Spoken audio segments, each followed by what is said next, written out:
The city was winding down after another long day, office lights flickering off one by one, and the streets filling with the usual mix of weary workers and the restless hum of nightlife. Ethan Carter stepped out of the glass doors of his company's headquarters, adjusting his tie with practiced precision. His life had become a carefully constructed routine: boardroom battles, strategic calls, and then home to his daughter Lily, who was always waiting with a stack of books in hand. But tonight, something disrupted the script he lived by, something, or rather someone, that pulled him out of the comfort of predictability. Across the street, under the pale glow of a flickering street lamp, sat a woman. Her posture was slightly slouched as though the weight of the world rested on her shoulders. She wore scrubs, faded and wrinkled, the kind nurses often wore after 12-hour shifts. Yet hers looked worn not just from a shift, but from days, maybe weeks, of constant use.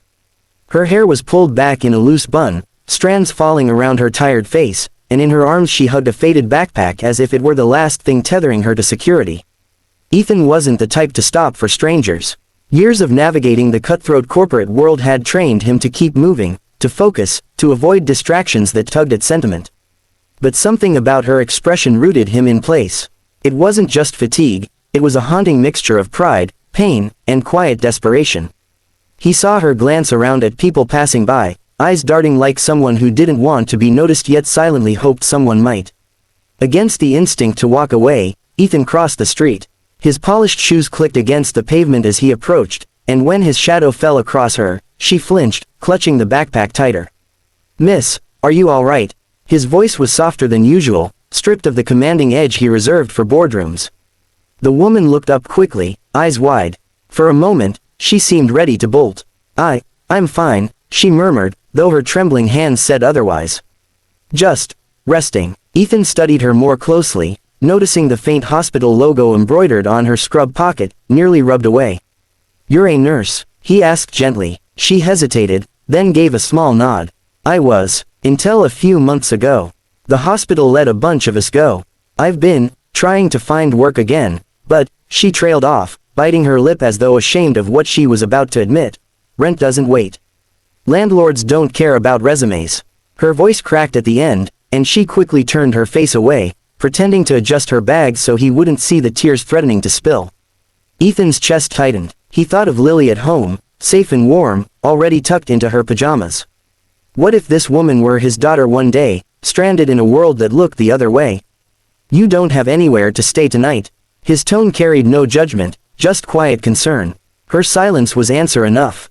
She drew in a shaky breath, then whispered, "I'll figure something out." "I always do." Ethan stood there, the rational part of him screaming to turn back, to let someone else handle this. He had a child, a company, a life built on boundaries. Taking in strangers was not part of that plan. Yet the sight of her, alone, worn down, still clinging to dignity, broke through every wall he had built around his heart. He remembered Lily's words from just last week. "Daddy, why do you always tell me to be kind? Do you do kind things too?" He had smiled at the question then, but now it echoed with unsettling clarity. What would he tell her if he walked away tonight? "Come home with me." The words left his lips before he could second-guess them. The woman blinked, startled. "What? You can't stay out here," Ethan said firmly, though his voice remained calm. "I have a spare room. It's safe. My daughter would probably adore you, and she could use another friendly face around the house." She stared at him as though he had spoken in another language. "You don't even know me," she whispered. "Why would you do that for a stranger?" Ethan considered his answer carefully. 1,000 logical reasons not to do this rushed through his head, but none of them felt right. In the end, he simply told the truth. "Because sometimes we all need someone to take a chance on us. Maybe this is mine." The woman's lips trembled. She tried to smile, but it broke under the weight of her tears. For the first time in days, maybe weeks, she let herself exhale, the tension in her body easing just slightly. She hugged her backpack closer, as if afraid it would vanish if she let go. "What's your name?" Ethan asked, crouching a little to meet her gaze at eye level. "Claire," she said softly. "Well, Claire," Ethan replied, offering his hand, "my name is Ethan. And I'm asking you to trust me tonight. You'll be safe, I promise." Claire stared at his outstretched hand for a long moment. The city hummed around them, cars passing, voices echoing, neon signs buzzing, but in that small circle of lamplight, it felt strangely quiet, as though the world was waiting on her choice. Finally, with a trembling hand, she reached out and took his. It was the first step towards something neither of them could have predicted. The days after Claire stepped into Ethan's world unfolded like chapters of a story neither of them expected to write together. What had begun as an act of compassion quickly grew into something deeper, layered with subtle moments that stitched her into the rhythm of his life. At first, Claire insisted she would only stay a few nights until she found her footing. She felt awkward in the sprawling penthouse, her modest belongings, just the backpack and a small duffel, looking out of place against marble floors and towering windows that framed the city skyline. But Lily's laughter was the thing that softened her. The little girl had no hesitation, no suspicion. From the first breakfast together, when Claire helped pour milk into her cereal, Lily had looked at her with a child's easy trust. Claire began to settle into the role she never imagined herself playing. She woke early, often before Ethan left for the office, and made sure Lily's lunches were packed and her hair neatly braided. On weekends, she'd cook pancakes and scrambled eggs, filling the penthouse with the kind of homely warmth that money couldn't buy. Ethan noticed it, though he rarely commented. He would walk into the kitchen, still adjusting his cufflinks, and pause for a moment longer than necessary, watching the way Claire's presence seemed to ground the place. At night, when Ethan returned from the exhausting blur of meetings and negotiations, he often found Claire sitting on the couch with Lily, reading storybooks in a gentle voice. He would lean against the doorway, briefcase in hand, silently observing. Lily would be curled into her side, listening intently, as though Claire had been part of their family forever. Ethan couldn't deny the quiet stirrings in his chest each time he witnessed the scene. For years, his penthouse had been beautiful but hollow, a place to sleep and work rather than live.